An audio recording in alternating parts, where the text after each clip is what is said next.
जय Hind students, my self is Prathamesh Ranjani and I am your polity mentor. कैसे हैं आप लोग? चलिए, आज एनडीए का एक बड़ा ही इंपॉर्टेंट टॉपिक जो पॉलिटी में पूछा जाता है, जैसे कि हम जान रहे हैं, देख रहे हैं, फंडामेंटल राइट्स। आज हम फंडामेंटल राइट्स का पहला पार्ट कवर करेंगे। ये जानेंगे कि फंडामेंटल राइट्स होते क्या है, बेसिक राइट्स क्या होते हैं, ह्यूमन राइट्स क्या होते हैं, और ये भी हम जानेंगे कि हमारे फंडामेंटल राइट्स की हमारे कॉन्स्टिट्यूशन में आने की हिस्ट्री क्या रही है। देखिए, इस टॉपिक को स्टार्ट करने से पहले मैं आप सभी से ये चाहूंगा कि पॉलिटी के हर टॉपिक को आप पिछले टॉपिक से कनेक्ट करने का ट्राई कीजिए। जैसे आज अगर हम फंडामेंटल राइट्स पढ़ रहे हैं तो आप ट्राई कीजिएगा कि जो हमने बोरोइंग फीचर्स वाला टॉपिक पढ़ा है, बोरोइंग फीचर्स के बाद हमने प्रीएम्बल की चीजें पढ़ी थी, प्रीएम्बल से पहले हमने जो मेकिंग ऑफ कॉन्स्टिट्यूशन पढ़ा था, इस टॉपिक को उन सारे टॉपिक्स के साथ कनेक्ट करने का ट्राई कीजिएगा। चलिए स्टार्ट करते हैं। देखिए, यहां पर अगर बात की जाए कि तो बेसिकली आपको दो पिक्चर्स दिखाई दे रहे हैं।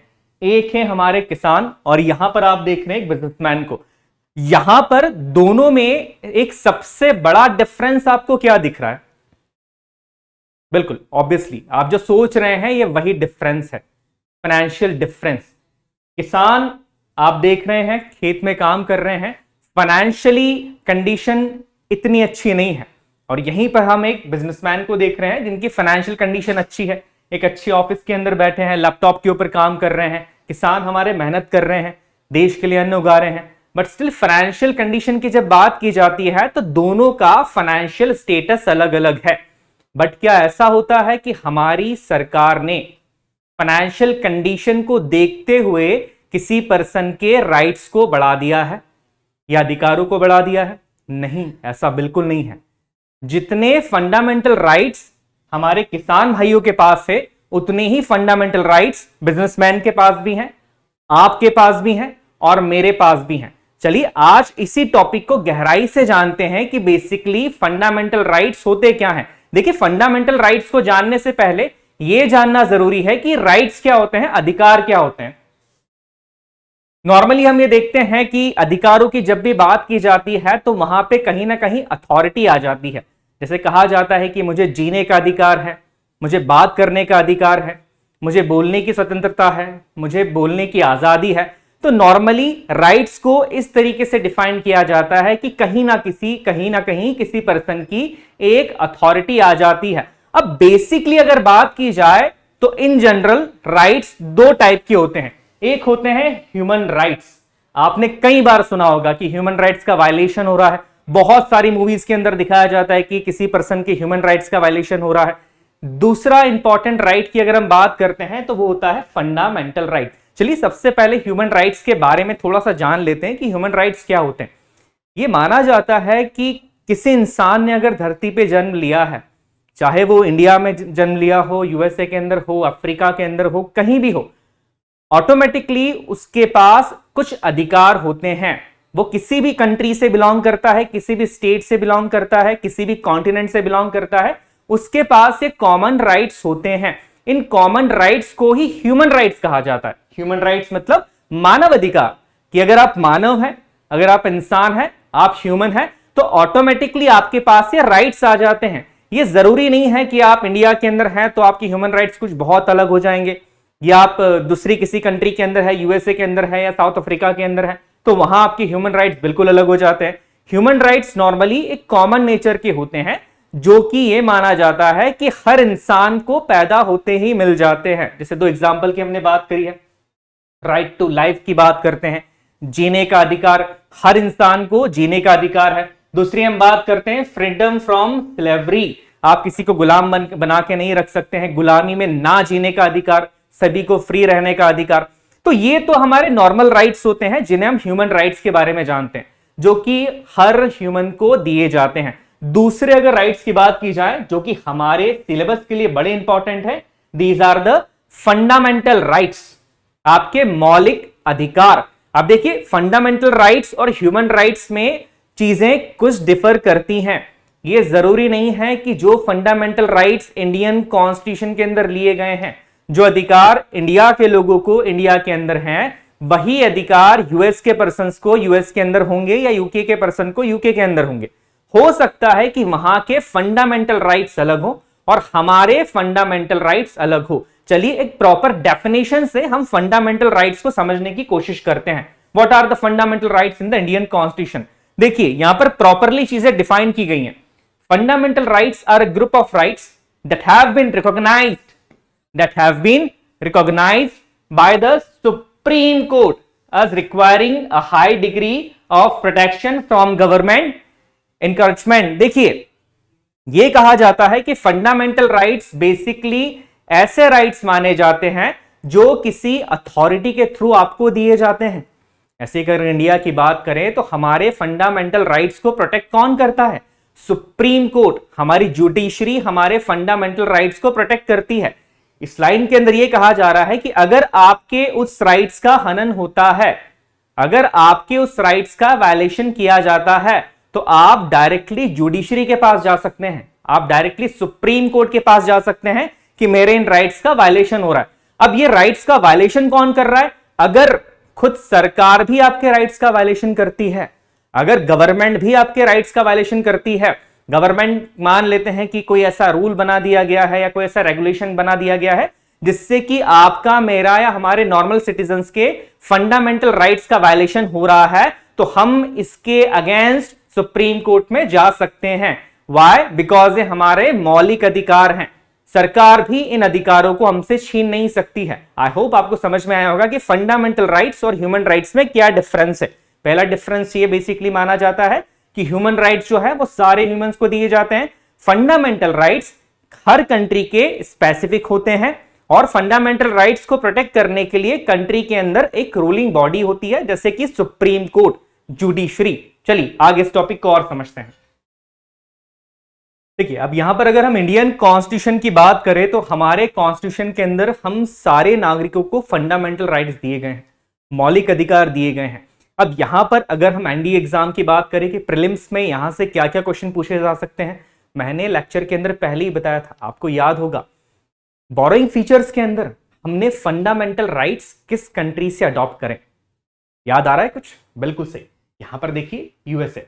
फंडामेंटल राइट्स, हमारे मौलिक अधिकार, हमने यूएसए के कॉन्स्टिट्यूशन से अडॉप्ट किए हैं। तो देखिए कहां से हमने टेकन किए हैं? यूएसए से। किस पार्ट के अंदर आते हैं याद कीजिए, मुझे कमेंट सेक्शन में बताइएगा कि हमारे इंडियन कॉन्स्टिट्यूशन के अंदर कितने पार्ट्स हैं। पहले लेक्चर के अंदर हम डिस्कस कर चुके हैं। फंडामेंटल राइट्स की अगर बात करें तो पार्ट 3 के अंदर हमारे फंडामेंटल राइट्स यहां पर आते हैं। इसके बाद अगर बात की जाए तो किस आर्टिकल से किस आर्टिकल तक फंडामेंटल राइट्स को डिफाइन किया गया है, तो आर्टिकल 12 से लेकर आर्टिकल 35 तक फंडामेंटल राइट्स को यहां पर डिफाइन किया गया है। इसके आगे की अगर बात करें तो शुरुआती तौर पे टोटल फंडामेंटल राइट्स कितने थे? मैं शुरुआती तौर की बात कर रहा हूं। जब फंडामेंटल राइट्स को लाया गया था, हमारा संविधान बना, शुरुआती तौर पर हमारे 7 फंडामेंटल राइट्स थे। ये शुरुआती तौर की बात कर रहे हैं हम, शुरुआत में। अभी की अगर बात की जाए, जैसे कि यहां पर लिखा है कि ओरिजिनली शुरुआती तौर पे कितने थे? ओरिजिनली हमारे पास 7 फंडामेंटल राइट्स थे। आज की अगर बात की जाए, करंट सिचुएशन के अंदर हमारे पास 6 फंडामेंटल राइट्स हैं। ये याद रखिएगा। How many number of fundamental rights we have currently? We have 6 fundamental rights currently. अब देखिए आगे, अब यहां पर ये देखा गया है कि अगर शुरुआत में 7 फंडामेंटल राइट्स थे तो कौन सा राइट संविधान से हटा दिया गया, अमेंड कर दिया गया? कुछ याद आ रहा है? कौन सा आर्टिकल? आर्टिकल 368 बताया गया था आपको। आर्टिकल 368 के अंदर अमेंडमेंट की प्रोसीजर ली गई है। कल ही लेक्चर में हमने देखा है कि किस कंट्री से हमने अमेंडमेंट की प्रोसीजर ली है। कमेंट सेक्शन के अंदर अपना जवाब दीजिएगा कि किस कंट्री से हमने अमेंडमेंट की प्रोसीजर को बोरो करा है। देखिए अमेंडमेंट किया गया है, एक फंडामेंटल राइट को हटा दिया गया है। अब अमेंडमेंट किया गया है, मैंने आपको पहले भी बताया था कि अमेंडमेंट के नाम होते हैं first amendment, second amendment, third amendment. कल की क्लास में हमने 42nd अमेंडमेंट के बारे में देखा था। देखिए आज उसी तरीके से 44th amendment, 44th constitutional amendment act 1978 के थ्रू हमारे एक फंडामेंटल राइट को हटा दिया गया है, जो कि आर्टिकल 31 से बिलोंग करता था, जो था right to property. Right to property की यहां पर अगर बात की जाए तो आज की तारीख में इसको हटा के कहां रख दिया गया है? ये बेसिकली अब हमारा एक लीगल राइट बन गया है, जो कि आर्टिकल 300A के अंदर है। और किस पार्ट में है? पार्ट 12 के अंदर। ये याद रखिएगा, ये छोटी छोटी सी चीजें हैं, किस पार्ट के अंदर आर्टिकल है, कौन सा आर्टिकल हटा दिया गया है। ये क्वेश्चन बड़ा इंपॉर्टेंट है कि किस आर्टिकल को हटा दिया गया है, कौन सा आर्टिकल हटाया गया है, आर्टिकल 31। कौन सा आर्टिकल का नाम क्या था, राइट टू प्रॉपर्टी, हमारा सॉरी फंडामेंटल राइट था, इस फंडामेंटल राइट को हटा दिया गया है, किस कॉन्स्टिट्यूशनल अमेंडमेंट एक्ट के थ्रू हटाया गया है। ये भी एक बड़ा इंपॉर्टेंट क्वेश्चन है, कौन सा एक्ट है, 44th कॉन्स्टिट्यूशनल अमेंडमेंट एक्ट 1978। ये देखिए, ये सारी चीजें जो हैं ये आपके एनडीए के एग्जाम के हिसाब से बहुत ज्यादा इंपॉर्टेंट है, क्योंकि फैक्चुअल चीजें, बेसिक चीजें पूछी जा रही हैं। किस पार्ट के अंदर फंडामेंटल राइट्स आते हैं, किस आर्टिकल से किस आर्टिकल तक हैं, किस कंट्री से लिए गए हैं। इसके बाद हमने देखा कि ओरिजिनली कितने थे, करंटली अभी कितने हैं, कितनी बार कहा गया है कि यहां पर कौन सा आर्टिकल या कौन सा फंडामेंटल राइट हमारा रिमूव कर दिया गया है। तो कौन सा फंडामेंटल राइट हमारा रिमूव कर दिया गया है, जो आर्टिकल 31 के अंडर आता था, कौन से कॉन्स्टिट्यूशन अमेंडमेंट एक्ट के through, 44th constitutional amendment act के थ्रू इसे हटा दिया गया है। चलिए देखिए, जैसे कल भी हमने कहा था कि हमें आजादी बड़ी आसानी से तो मिली नहीं है, बहुत संघर्ष करने के बाद, बहुत स्ट्रगल करने के बाद हमें आजादी मिली, हमारा संविधान बना। वैसे ही हमारे फंडामेंटल राइट्स को हमारे कॉन्स्टिट्यूशन में लाने के लिए भी हमें बहुत स्ट्रगल करना पड़ा है। आइए थोड़ा सा हिस्ट्री के बारे में जानते हैं कि किस तरीके से, ऐसे कौन कौन से मोमेंट्स थे जब ये मांग उठी हमेशा कि इंडिया के लोगों को भी एक फंडामेंटल राइट्स दिए जाने चाहिए। इसमें सबसे पहला नाम आता है the constitution of India bill 1895, जिसे स्वराज बिल के नाम से भी जाना जाता है। स्वराज बिल, अब हो सकता है कि कुछ बुक्स के अंदर आपको the constitution of India bill 1895 दिखे, कुछ बुक्स के अंदर आपको स्वराज बिल के नाम से दिखे, बट ये बात ध्यान रखिएगा, जब भी किसी एक्ट की बात की जाती है तो उस एक्ट का या उस नियम का प्रॉपर नेम होना जरूरी है। और यहां पर प्रॉपर नेम क्या है, the constitution of India bill 1895, ये याद रखिएगा। चलिए आगे की अगर बात की जाए तो ये पहला डॉक्यूमेंट था जिसने ये बात करी थी कि इंडिया के अंदर हर इंडिविजुअल को सर्टन राइट्स दिए जाने चाहिए जो कि ब्रिटेन के अंदर या इंग्लैंड के अंदर वहां के लोगों को दिए जाते हैं। अब यहां पर किन किन राइट्स की बात की गई थी, जैसे कि देखा जा रहा है फ्री स्पीच की बात की गई थी, right to free speech, right to property की बात की गई थी, राइट टू प्राइवेसी की भी यहां पर बात की गई थी। तो याद रखिएगा, शुरुआत की हिस्ट्री में यह पहला डॉक्यूमेंट था जहां पर पहली बार फंडामेंटल राइट्स के बारे में बात की गई थी। अब देखिए ईयर कौन सा है, 1895, तब हम आजाद नहीं हुए हैं, काफी पुरानी बात है। तो याद रखिएगा कि फंडामेंटल राइट्स को पाने में भी हमें काफी स्ट्रगल करना पड़ा है। जो अधिकार आज आपके और मेरे पास हैं, हमें तो वो बड़ी आसानी से मिल गए हैं, बट उसको पाने में हमने बहुत ज्यादा संघर्ष किया। चलिए आगे देखते हैं। नेक्स्ट अगर बात की जाए तो नेक्स्ट एक बिल आया था जिसका नाम था the Commonwealth of India bill 1925। उस बिल के अंदर भी 7 फंडामेंटल राइट्स इंडियंस को देने की यहां पर बात की गई थी। नेक्स्ट अगर बात की जाए यहां पर कि 1928 के अंदर नेहरू रिपोर्ट, जो कि कहा जाता है कि एक बड़ी इंपॉर्टेंट रिपोर्ट है, आगे जाके हिस्ट्री के लेक्चर्स के अंदर आप इसके बारे में पढ़ेंगे भी। नेहरू रिपोर्ट के अंदर भी यह कहा गया था कि इंडिया के लोगों को कॉन्स्टिट्यूशन के अंदर एक संवैधानिक अधिकार दिए जाना जरूरी है। देखिए ये जो नेहरू रिपोर्ट की जब हम बात करते हैं, बेसिकली ये अमेरिकन कॉन्स्टिट्यूशन के बिल ऑफ राइट्स से बहुत ज्यादा इन्फ्लुएंस थे। हमारे भारत के जो नेता थे, हमारे जो मोतीलाल नेहरू थे, वो अमेरिकन कॉन्स्टिट्यूशन के बिल ऑफ राइट्स से बहुत ज्यादा इन्फ्लुएंस थे। उस बिल ऑफ राइट्स को देखने के बाद उन्हें भी ये लगा और उन्होंने भी ये डिमांड करी कि भारत के लोगों के पास भी संवैधानिक अधिकार होना जरूरी है। चलिए आगे देखते हैं। नेक्स्ट पॉइंट की अगर बात की जाए कि लास्ट में एक इंपॉर्टेंट कमिटी का नाम यहां पर आता है, नाम है the Sapru report 1945 Sapru committee, जिसके चेयरमैन कौन थे, तेज बहादुर सप्रू, ये इसके चेयरमैन थे। बहुत ही रिनोन एडवोकेट रहे हैं, बहुत ही रिनोन लीगल एडवाइजर रहे हैं। कभी आपको समय मिले तो इनके बारे में पढ़िएगा। देखिए हमारे संविधान को, भारत को आजाद करने में बहुत सारे ऐसे लोग हैं जिनके नाम शायद आपको किसी प्रॉपर बुक के अंदर नहीं मिलेंगे, बट ऐसा नहीं है। बहुत सारे लोगों ने अपना जब बलिदान दिया था तो कुछ लोगों के नाम ही हमें पता होते हैं, बट बहुत सारे ऐसे अननोन नेम हैं जिन्होंने बिना किसी स्वार्थ के, बिना किसी सोच के, या कह सकते हैं कि बिना उनके मन में कोई भाव नहीं था कि हमारा नाम होगा नहीं होगा, फिर भी देश की आजादी के लिए अपना बलिदान दे दिया था। देश के कॉन्स्टिट्यूशन के निर्माण के अंदर भी बहुत सारे ऐसे लोग हैं जो शायद आज इतने फेमस नहीं हैं, जिनका नाम शायद हम बहुत ज्यादा नहीं जानते हैं, बट उनका भी योगदान, उनका भी कंट्रीब्यूशन संविधान को बनाने में उतना ही रहा है जितना दूसरे लोगों का रहा है। चलिए आगे इसके बारे में पढ़ते हैं। अब इस कमेटी की रिपोर्ट ने यह कहा था और रिकमेंड किया था कि fundamental right must be included in the constitution of India. Basically ये कमेटी जो थी ये प्रॉपरली फंडामेंटल राइट्स के ऊपर भी थी, माइनॉरिटीज की भी इस कमेटी ने बात करी थी। एक बात यहां पर इन्होंने करी थी फंडामेंटल राइट्स के बारे में। यहां पर इन्होंने ये कहा कि जब भी भारत का संविधान बनता है, अभी किसकी बात हो रही है, 1945 की बात हो रही है, जब भी भारत का संविधान बनेगा उसके अंदर फंडामेंटल राइट्स को इंक्लूड किया जाना चाहिए। और इसके आगे डिटेल में इन्होंने दो तरह के राइट्स की बात करी थी। और आगे जाके इस कमेटी ने क्या करा कि इन राइट्स को दो पार्ट्स में डिवाइड भी कर दिया। पहले थे जस्टिसेबल राइट्स। जस्टिसेबल राइट्स का बेसिकली मतलब ये होता है जैसे कि हमारे फंडामेंटल राइट्स है। शुरुआत में मैंने आपको बताया है कि अगर आपके फंडामेंटल राइट्स का वायलेशन होता है तो आप डायरेक्टली सुप्रीम कोर्ट में जा सकते हैं, हाई कोर्ट में भी जा सकते हैं। दैट मीन्स कोर्ट में ये जस्टिसेबल हैं, आपको न्याय मिलेगा सरकार से, या जिस पर्सन ने आपके राइट्स का वायलेशन करा है उसको सजा दी जाएगी। दैट मीन्स ये जस्टिसेबल राइट्स होते हैं। तो जस्टिसेबल राइट्स कौन से हमारे, फंडामेंटल राइट, जो हमारे संविधान के किस पार्ट के अंदर है, पार्ट 3 के अंदर। और बेसिकली इन्हें क्या कहा जाता है, ये पॉलिटिकल फ्रीडम को डिफाइन करते हैं। इसके आगे अगर हम बात करें तो दूसरे तरह से इन्होंने जो राइट को डिवाइड किया था वो था नॉन जस्टिसेबल राइट्स।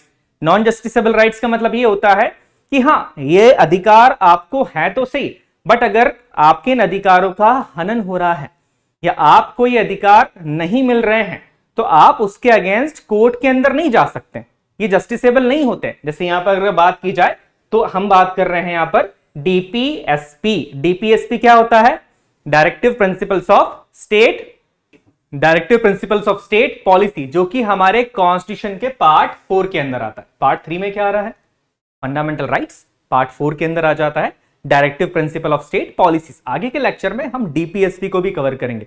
चलिए आई थिंक आपको ये सारी चीजें समझ में आ गई होगी। हमने सप्रू कमेटी की रिपोर्ट देखी है, दो तरीके के राइट्स उन्होंने डिफाइन कर दिए थे। जस्टिसेबल राइट्स की बात करी थी, नॉन जस्टिसेबल राइट्स की बात करी थी। इसके बाद एक और छोटी सी कमेटी आती है, advisory committee on fundamental rights. जैसा कि हमने देखा था कि जब कॉन्स्टिट्यूएंट असेंबली बनाई गई, कॉन्स्टिट्यूएंट असेंबली ने बहुत सारी कमिटीज तैयार करी थी। हमने देखा था मेजर कुछ कमिटीज थी, कुछ माइनर कमिटीज थी, उनके चेयरमैन के बारे में हमने देखा था, ड्राफ्टिंग कमिटी के बारे में हमने जाना था। तो यहां पर एक कमिटी थी जिसका नाम था advisory committee on fundamental rights. ये कमिटी भी बेसिकली किसके लिए बनी थी, it deals with the rights of citizen, minorities, tribal and excluded areas. वहां पे रहने वाले लोगों के लिए, सिटीजन्स की, ट्राइबल्स के जो फंडामेंटल राइट्स होते हैं, जो बेसिक राइट्स होते हैं, उनको जानने के लिए, उन राइट्स को बनाने के लिए इस कमेटी को बनाया गया था। तो यहां पर याद रखने वाला पॉइंट क्या है, इस कमेटी के चेयरमैन कौन थे, तो चेयरमैन वाज सरदार वल्लभ भाई पटेल। ये छोटे से फैक्चुअल पॉइंट्स है जिसको क्लासेस के अंदर ही आपको याद रख लेना है, या तो आप नोट्स कर लीजिए या ऐप के अंदर आपको जब पीडीएफ प्रोवाइड कर दिया जाएगा, जब नोट्स प्रोवाइड कर दिया जाएगा, वहां से भी आप इन चीजों को नोट कर सकते हैं। चलिए अब आगे बढ़ते हैं। नेक्स्ट पॉइंट की अगर बात की जाए तो जैसा कि हमने डिस्कस किया है कि करंटली हमारे पास आज 6 फंडामेंटल राइट्स हैं, 6 मौलिक अधिकार हैं हमारे पास। आइए जानते हैं कि वो 6 मौलिक अधिकार क्या क्या हैं। अब देखिए ये मौलिक अधिकार की जब हम बात करते हैं तो इनको 6 पार्ट्स में बेसिकली डिफाइन किया गया है। हर पार्ट के अंदर कुछ ना कुछ मौलिक अधिकार आपको मिलते रहेंगे। जैसे पहले पार्ट की अगर बात की जाए तो राइट टू इक्वालिटी, जो कि आर्टिकल 14 से आर्टिकल 18 तक आता है। अब इसका मतलब क्या है, आर्टिकल 14 से आर्टिकल 18 तक, दैट मींस में एक आर्टिकल 14 भी होगा, आर्टिकल 15 होगा, 16 होगा, 17 होगा और कहां तक जाएगा, 18 तक जाएगा। दैट मींस 1 2 3 4 5, ये 5 आर्टिकल किसके अंदर आते हैं, राइट टू इक्वालिटी के अंदर। तो आप कंफ्यूज मत होइएगा कि यहां पर तो लिखा है आर्टिकल 14 और आर्टिकल 18 भी लिख दिया है, तो इसका मतलब क्या है, यहां पर आर्टिकल 14 से लेकर आर्टिकल 18 तक के जो आर्टिकल्स आते हैं, जो राइट्स हैं, उन राइट्स को बेसिकली क्या कहा जाता है, right to equality. I hope आपको ये चीज समझ में आ रही होगी। नेक्स्ट अगर बात करें right to freedom, right to freedom कहां से कहां तक है, आर्टिकल 19 से आर्टिकल 22 तक। इसके बाद आता है राइट अगेंस्ट एक्सप्लॉयटेशन, आर्टिकल 23 से आर्टिकल 24 तक।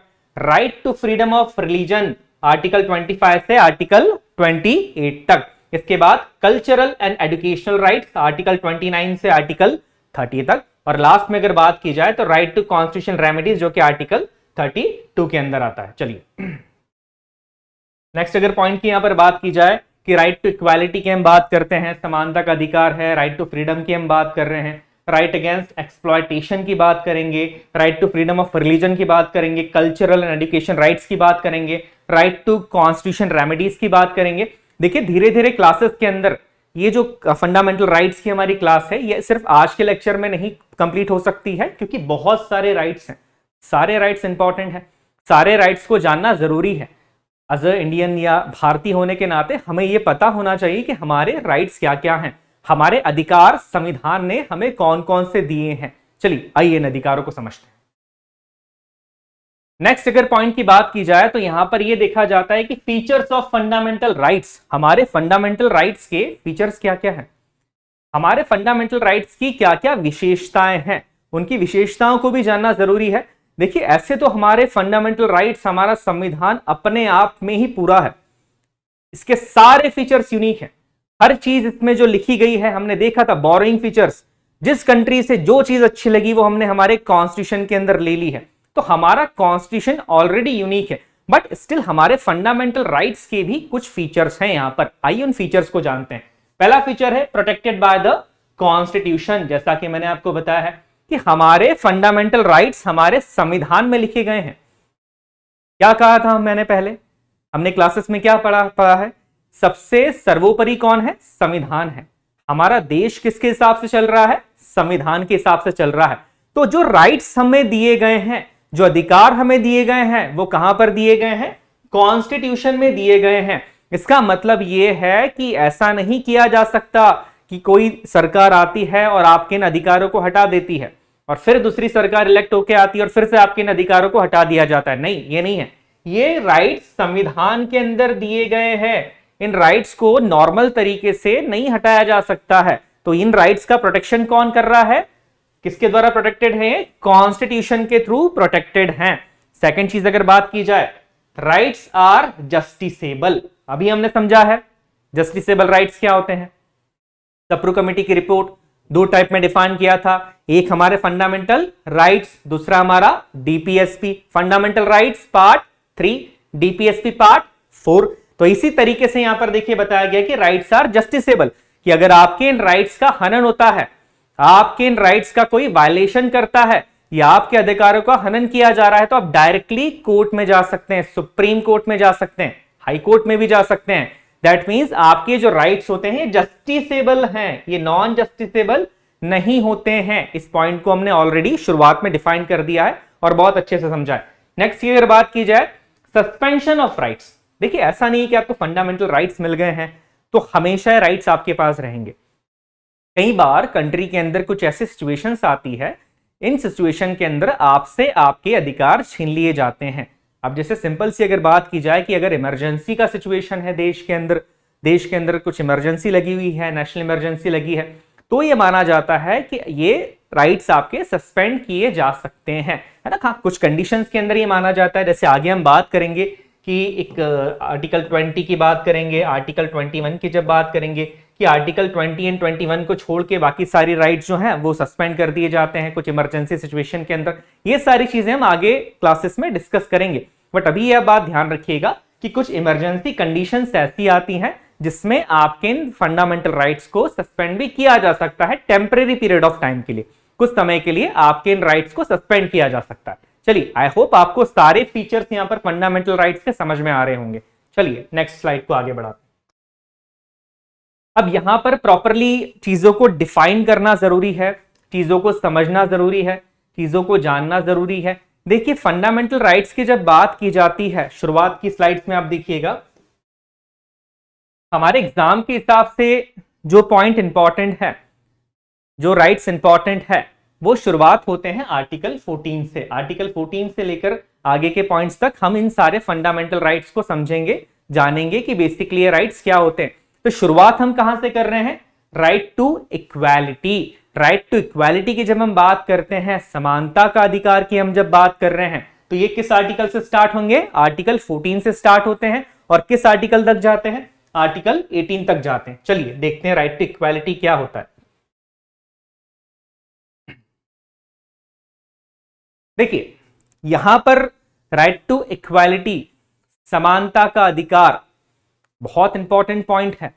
Right to equality, right to equality के अंदर आर्टिकल 14 एक चीज कहता है। देखिए कहां से कहां तक है? आर्टिकल 14 से आर्टिकल 18 तक।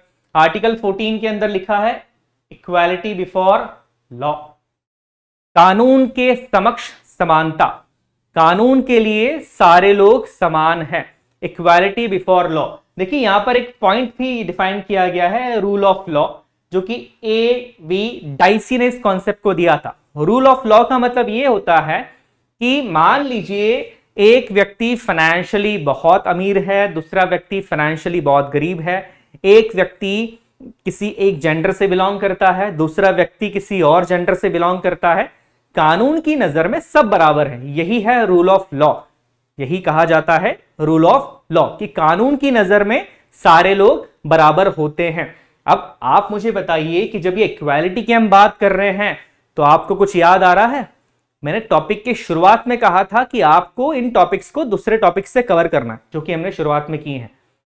प्रियम्बल, इक्वालिटी, कमेंट सेक्शन में बताइएगा कि दोनों में क्या कनेक्शन है। इक्वालिटी की हम जब बात कर रहे हैं आर्टिकल 14, प्रियम्बल के अंदर भी हमने इक्वालिटी की बात करी है। प्रियम्बल में हमने क्या जाना था? प्रियम्बल के अंदर हमने यही कहा था कि जो भी प्रिंसिपल्स के ऊपर हमारा संविधान बेस्ड है वही हमारे प्रियम्बल के अंदर लिखे गए हैं। तो देखिए यहां पर इक्वालिटी वो चीज आ गई है। ओके, आगे बढ़ते हैं।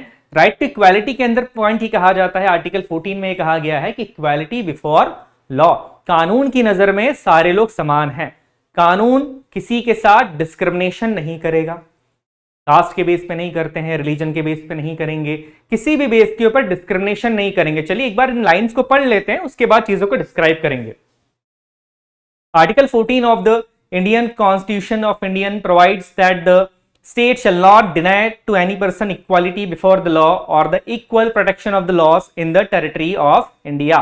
और यहां पर एक नीचे इंपॉर्टेंट पॉइंट लिखा है, equal treatment in equal circumstances. ये कहा जाता है कि अगर एक ही तरह के सर्कमस्टेंसेस बन रहे हैं तो हर पर्सन को इक्वल ट्रीटमेंट दिया जाएगा। अब ये जो कॉन्सेप्ट है इक्वालिटी बिफोर लॉ, ये कहा जा रहा है, बहुत सारी चीजें आ रही हैं कि इक्वालिटी बिफोर लॉ है, कानून की नजर में हम सारे समान हैं, कानून की नजर में सारी चीजें एक होती है। अगर किसी पर्सन ने क्राइम किया है, वो किसी भी नॉर्मल इक्वालिटी बिफोर लॉ के अंदर तो ये कि उसका फाइनेंशियल कंडीशन कुछ भी हो, कुछ भी चीजें हो, या कह सकते हैं कि उसकी जो भी कंडीशन रही हो, कानून की नजर में सारे लोग बराबर वहां पर माने जाते हैं। बट देखिए यहां पर एक थोड़ा सा पॉइंट अलग आ जाता है, जिसे कहा जाता है इक्वल प्रोटेक्शन ऑफ लॉ।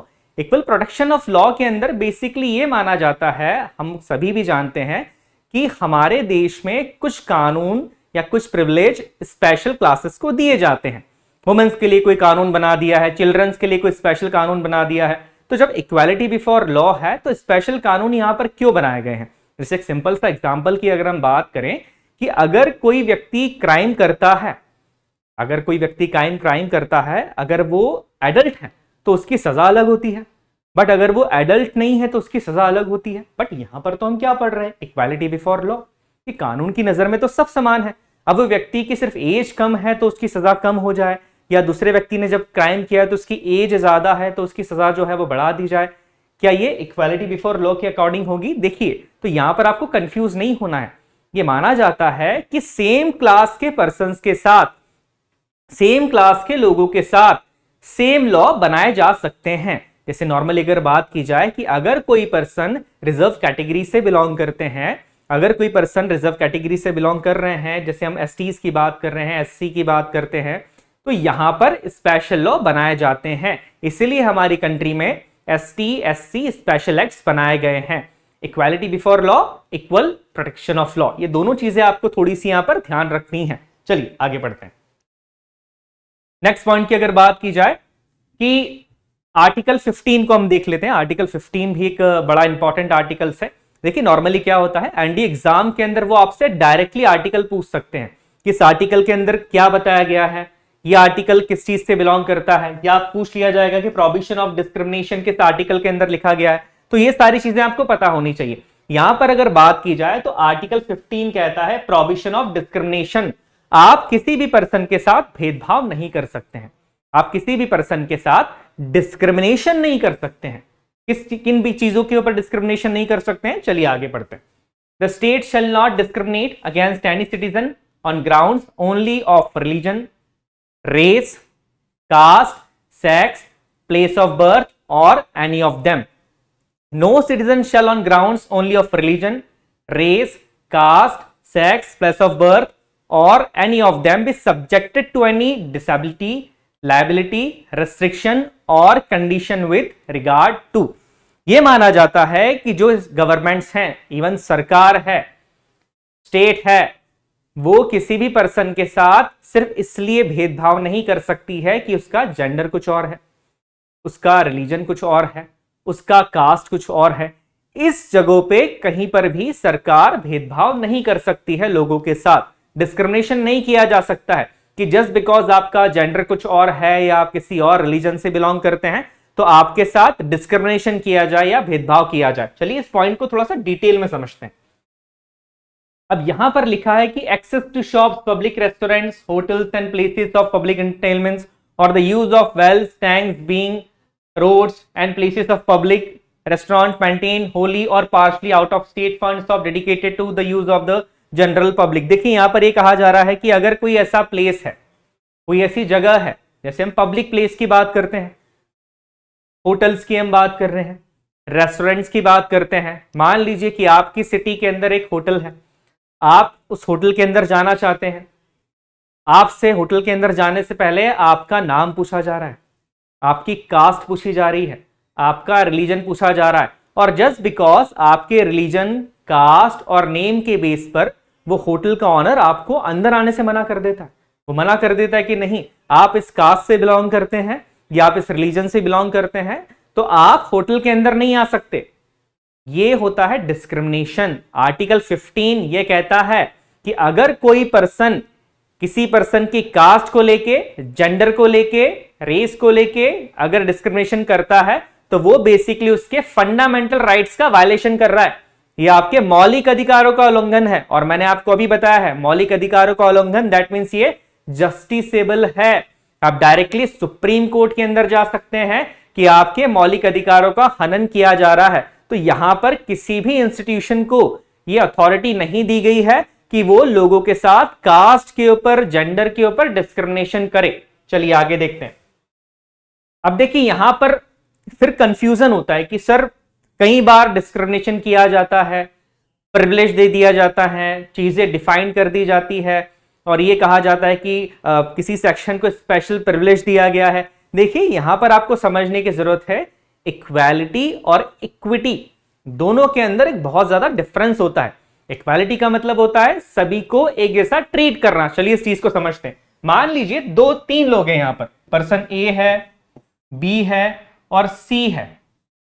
अगर यहां पर हम बात की जाए कि इन तीनों में से पर्सन ए की जो सैलरी है मान लेते हैं वो 10,000 रुपीज है, पर्सन बी की सैलरी की बात की जाए वो है 5,000 रुपीज, और पर्सन सी की अगर सैलरी की बात की जाए तो पर्सन सी की जो सैलरी है वो सिर्फ 1,000 रुपीज है। अब अगर यहां पर मैं बात करता हूं इक्वालिटी की कि मुझे, मेरे पास अगर 300 या 3,000 रुपीज है, अगर मैं चाह रहा हूं कि इन तीनों को, इन 3,000 रुपीज को बांट दिया जाए इक्वली, मैं चाहता हूं कि इन तीनों का फाइनेंशियल स्टेटस सुधार दिया जाए या समाज में इनकी कंडीशन सुधार दिया जाए, तो यहां पर जब 3,000 रुपीज को मैं इक्वालिटी के अंदर इन तीनों को बांटता हूं तो तीनों के पास कितने रुपीस जाएंगे? यहां पर 1,000 रुपीस।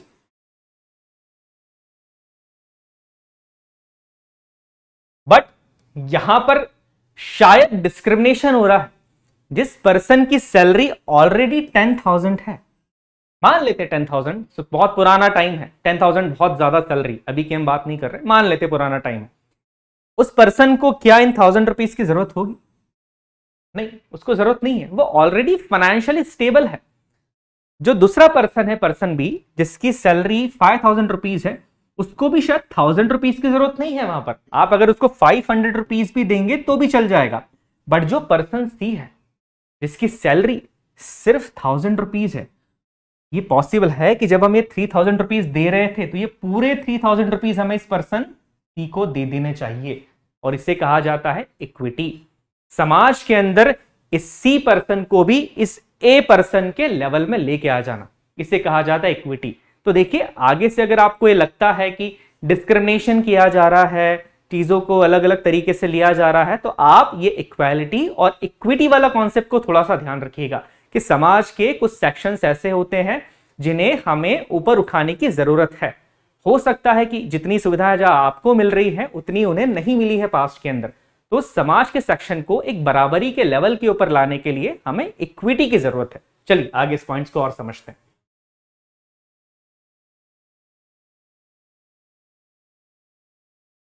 देखिए इसलिए यहां पर लिखा गया है, प्रॉपरली यहां पर लिखा गया है कि nothing in this article shall prevent the state from making any special provision for women and children.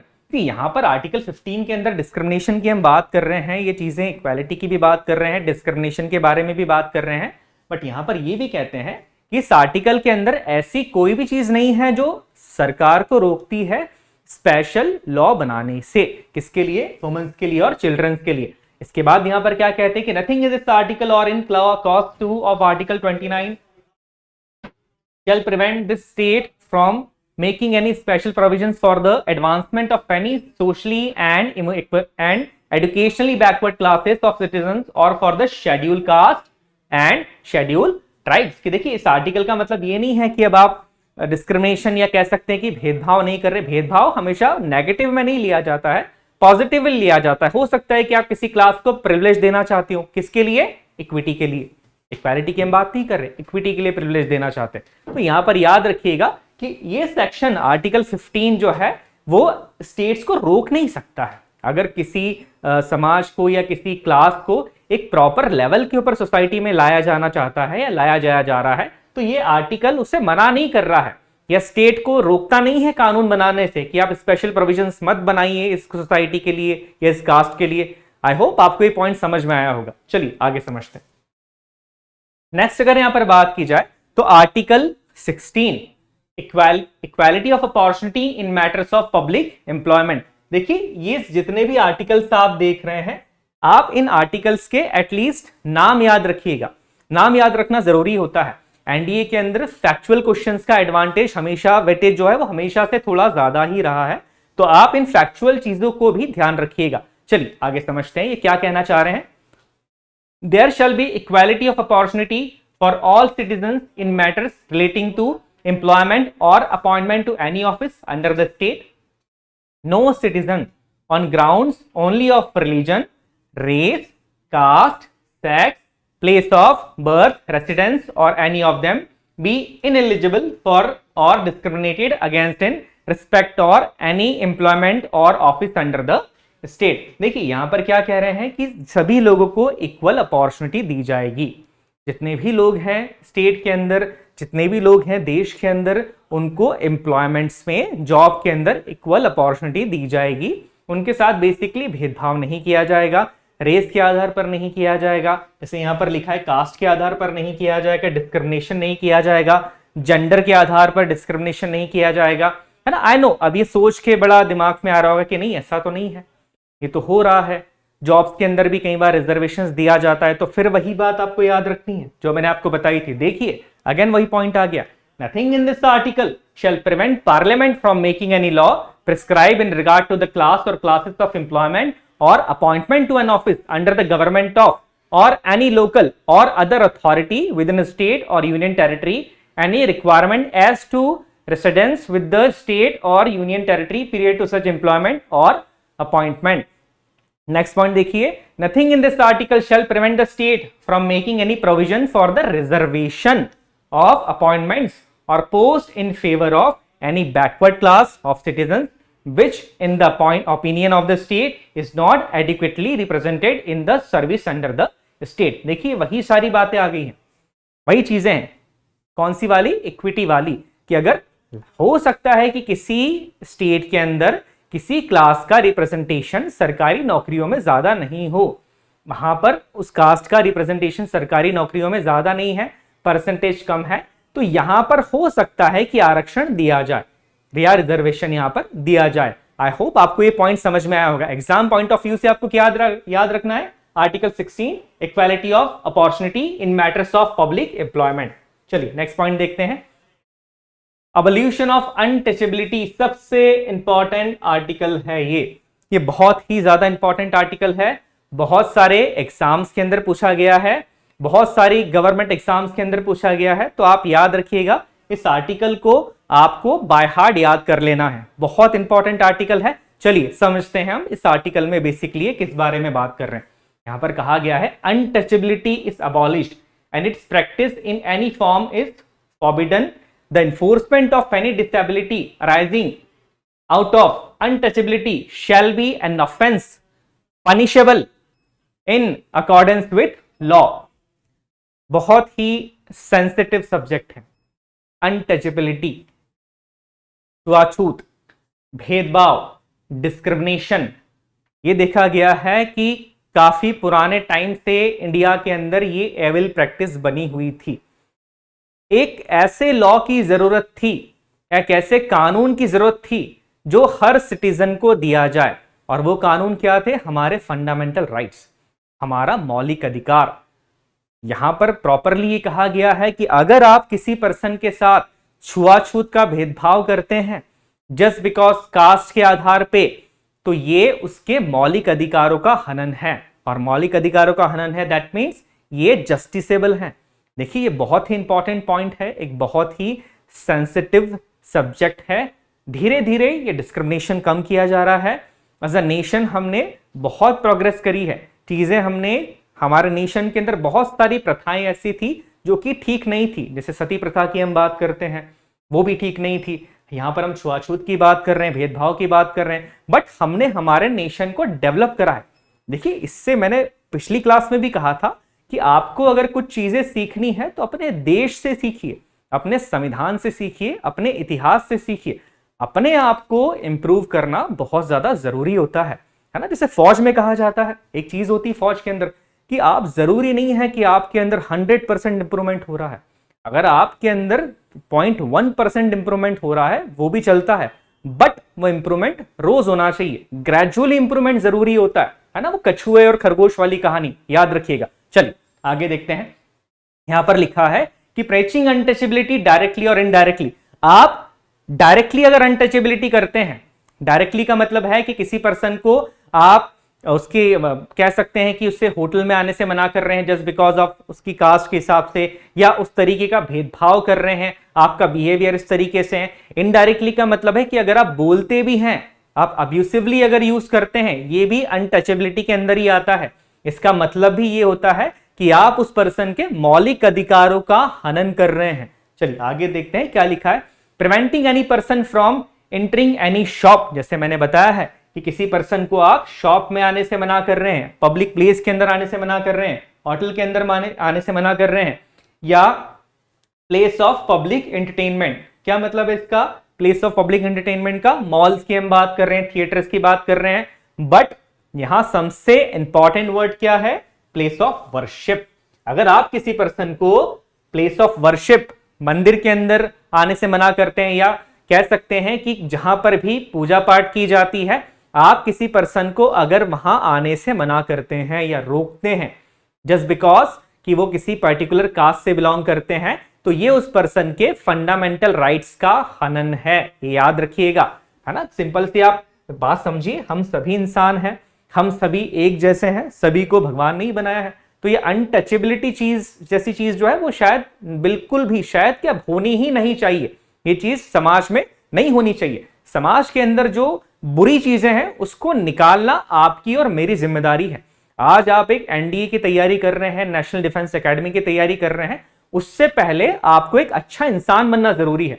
जब आप अच्छा इंसान बन जाते हैं तो फौज में आप जा रहे हैं, फौज में नहीं जा रहे हैं, आप अपने देश की किसी भी सर्विस में जाके या देश में कोई भी जॉब करके आप देश को आगे ही बढ़ाएंगे। क्यों? क्योंकि आप एक अच्छे इंसान हैं। चलिए नेक्स्ट पॉइंट की अगर बात की जाए तो refusing to admit persons in hospital. आप किसी पर्सन को अस्पताल में भर्ती करने से मना कर देते हैं just because of his cast, या एजुकेशनल इंस्टीट्यूशन आप उसे स्कूल में भर्ती करने से मना कर देते हैं, हॉस्टल्स के अंदर establish for public benefit, justifying untouchability on traditional, religious, philosophical और अदर ग्राउंड्स। आप अगर जस्टिफाई करते हैं अनटचेबिलिटी को, आपने भेदभाव तो कर दिया है, आप अगर उस चीज को जस्टिफाई कर रहे हैं कि हां अनटचेबिलिटी सही है, छुआछूत होनी चाहिए, तो भी ये उस पर्सन के फंडामेंटल राइट्स का वायलेशन माना जाता है। याद रखिएगा। नेक्स्ट पॉइंट क्या है? Insulting a person belonging to schedule caste and the ground of untouchability. आप इंसल्ट करते हैं, वर्बली इंसल्ट कर रहे हैं, अब्यूसिव वर्ड्स का यूज करते हैं, जाति सूचक शब्दों का यूज किया जाता है, ये भी अनटचेबिलिटी के अंदर ही काउंट किया जाता है। इससे यही माना जाएगा कि आप उस पर्सन के फंडामेंटल राइट्स का वायलेशन कर रहे हैं। चलिए नेक्स्ट पॉइंट हम देखते हैं। नेक्स्ट पॉइंट की अगर बात की जाए तो यहां पर आर्टिकल 18 अबॉलिशन ऑफ टाइटल्स, ये एक बड़ा इंपॉर्टेंट पॉइंट है। आप सभी को पता होगा 1947 से पहले जब हम आजाद नहीं हुए थे तो ब्रिटिशर्स ने हमारे यहां पर फाइनेंशियल स्टेटस के हिसाब से ये कह सकते हैं कि लोगों को डिवाइड करने के लिए या लोगों को कंट्रोल करने के लिए कुछ पर्संस को या कुछ स्पेशल क्लास के पर्संस को स्पेशल टाइटल देके रखे थे। टाइटल का क्या मतलब होता है? जो आपके नाम के आगे लग रहा है या नाम के पीछे लग रहा है, सफिक्स में लग रहा है या प्रीफिक्स में लग रहा है, ये उसकी बात की जा रही। जैसे ब्रिटिशर्स के एरा के अंदर बहुत सारे टाइटल्स दिए जाते हैं, जैसे कि कुछ टाइटल्स के नाम यहां पर लिखे हैं, राय बहादुर, खान बहादुर, ये टाइटल्स दिए जाते थे। अब देखिए ये लगता है कि आप सोच रहे होंगे कि अगर टाइटल्स दे दिए हैं तो इससे बुराई क्या है? देखिए बुराई झलकती है। हम ऐसे समाज में रहते हैं जहां पर हम किसकी बात कर रहे हैं? इक्वालिटी की बात कर रहे हैं। प्रियम्बल में लिखा है इक्वालिटी। अगर समाज के अंदर किसी पर्सन को एक स्पेसिफिक टाइटल दे दिया गया, राय बहादुर का या खान बहादुर का, तो यहां पर कहीं ना कहीं हमारी यूनिटी कॉम्प्रोमाइज हो जाती है। हम अपने आप को अलग फील करते हैं कि जिस पर्सन को वो टाइटल दे दिया गया है वो समाज में एक बड़ा स्टेटस रख रहा है, जिस पर्सन को वो टाइटल नहीं दिया गया है वो समाज में छोटे हैं। तो ये टाइटल देने की जो प्रथा है, ये ब्रिटिशर्स ने जब ये इस तरह के टाइटल्स दिए जाते थे, जमींदार की बात करते थे, कहीं ना कहीं वो हमारी यूनिटी को कहीं ना कहीं ये कह सकते हैं कि कॉम्प्रोमाइज ही हो रही थी हमारी यूनिटी। तो जब हमारा संविधान बना, जब हमने फंडामेंटल राइट्स की बात की, तो ये देखा गया कि इन चीजों को हटाना बहुत ज्यादा जरूरी है। अब ये क्वेश्चन अरोज होता है कि सर अगर मैं फौज में जाऊंगा, फौज में जाने के बाद अगर मेरे नाम के आगे लेफ्टिनेंट लग रहा है, मैं जब जनरल बन जाऊंगा तो मेरे नाम के आगे जनरल बन रहा है, या कुछ लोग कहेंगे कि अगर हम डॉक्टरी की तैयारी कर रहे हैं तो यहां पर नाम के आगे डॉक्टर लग रहा है, तो क्या ये भी चीजें टाइटल के अंदर नहीं आती है? चलिए इसका आंसर नेक्स्ट स्लाइड के अंदर देखते हैं। देखिए यहां पर प्रॉपरली कहा गया है, the state shall not confer any titles except those which are academic और military titles. Academic titles acceptable हैं। आप के आगे डॉक्टर की डिग्री आपने लगा के रखी है, आप सीए की बात कर रहे हैं, है ना, आप बहुत सारे आपकी जो भी एकेडमिक टाइटल्स आपको मिले हैं, आपने पीएचडी करी हुई है, आपने जो भी डिग्रीज लगाई है, तो बेसिकली क्या है कि हाँ एकेडमिक टाइटल्स आप लगा सकते हैं। दूसरे कौन से टाइटल्स लगा सकते हैं? मिलिट्री टाइटल्स, जैसे हमने बात करी है, कैप्टन आप लगाएंगे, लेफ्टिनेंट लगा सकते हैं, नेवी में जा रहे हैं तो आप सब लेफ्टिनेंट लगा सकते हैं। ये टाइटल्स जो है, इन टाइटल्स के लिए परमिशन यहां पर दी जाती है। देखिए प्रॉपरली लिखी है चीजें, ध्यान से पढ़िएगा, बड़ी इंपॉर्टेंट है। The state shall not confer any titles except those which are academic और military titles. That means academic और मिलिट्री टाइटल्स को यूज किया जा सकता है। बट देखिए यहां पर थोड़ी सी और डिटेल में अगर यहां पर बात करें तो आप लीगली भी इन टाइटल्स का यूज नहीं कर सकते। आप आपके आधार कार्ड में नहीं लिख सकते कि डॉक्टर आपके नाम के आगे लगा दिया और आपने आधार कार्ड के लिए नाम आपका है अशोक कुमार, तो आपने नाम के आगे क्या लगा दिया? डॉक्टर अशोक कुमार, और डॉक्टर अशोक कुमार के नाम से आपका आधार कार्ड बन के आ गया। ये चीजें नहीं होती, याद रखिएगा ना, ये चीजें थोड़ी सी अलग है। ओके, आगे हम देखते हैं इन पॉइंट्स को। एक पॉइंट यहां पर और है जो बड़ा इंपॉर्टेंट है, the article also prohibits citizen of India from accepting any titles from foreign state. बाहर की किसी स्टेट ने आपको कोई टाइटल दे दिया, बहुत बड़ा टाइटल दिया है, तो देखिए यहां पर उससे भी प्रोहिबिट किया जाता है। बट हाँ, यहां पर एक कंडीशन जो है वो थोड़ी सी अलग होती है, प्रेसिडेंट की परमिशन की यहाँ बात आती है, वो थोड़ा सा अलग एक लीगल एस्पेक्ट है। बट यहाँ पर अगर हम फंडामेंटल राइट्स के हिसाब से बात करें, आर्टिकल 18 के हिसाब से बात करें, तो यहाँ पर बेसिकली ये कहा गया है कि this article also prohibits citizen of India from accepting any titles from a foreign state. Foreign state से अगर आपको कोई टाइटल दिया जा रहा है तो भी आपको यहाँ पर एक्सेप्ट नहीं कर सकते हैं ना। देखिए आज हमने बहुत सारे राइट्स के बारे में देखा है, फंडामेंटल राइट्स के बारे में जाना है, ये देखा है कि राइट्स क्या होती है। फंडामेंटल राइट्स के बाद हमने ह्यूमन राइट्स के बारे में जाना है। एक बार इन चीजों का क्विक रिविजन हम लोग कर लेते हैं, जैसे कि हम हर क्लास में करते हैं।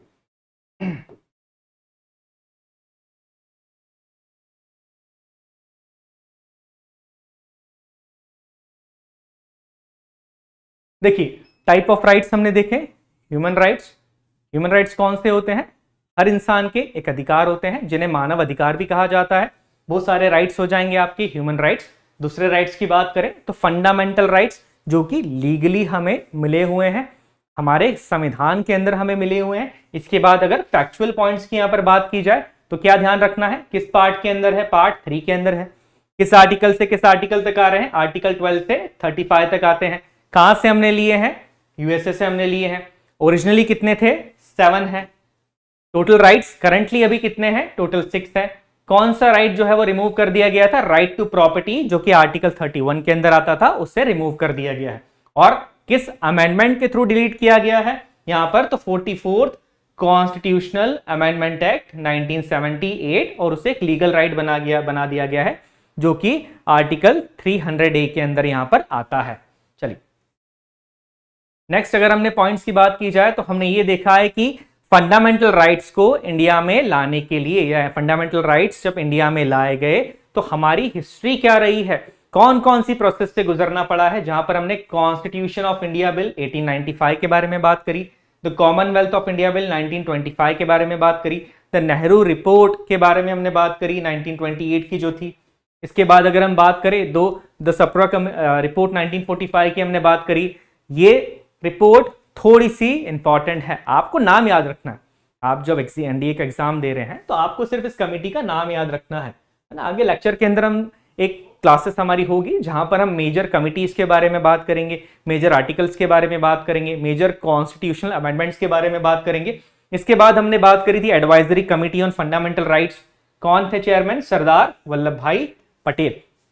राइट्स के बारे में हमने देखा है कि आर्टिकल 14 से लेकर आर्टिकल 18 तक हमारे राइट टू इक्वालिटी है, जो कि आज की क्लास में हमने कंप्लीट कर लिए हैं। नेक्स्ट क्लासेस के अंदर हम article 2nd, 3rd, 4th, 5th और 6th आर्टिकल भी जल्दी कंप्लीट कर लेंगे। चलिए नेक्स्ट पॉइंट की अगर हम बात करें तो हमने कुछ फीचर्स यहाँ पर देखे थे।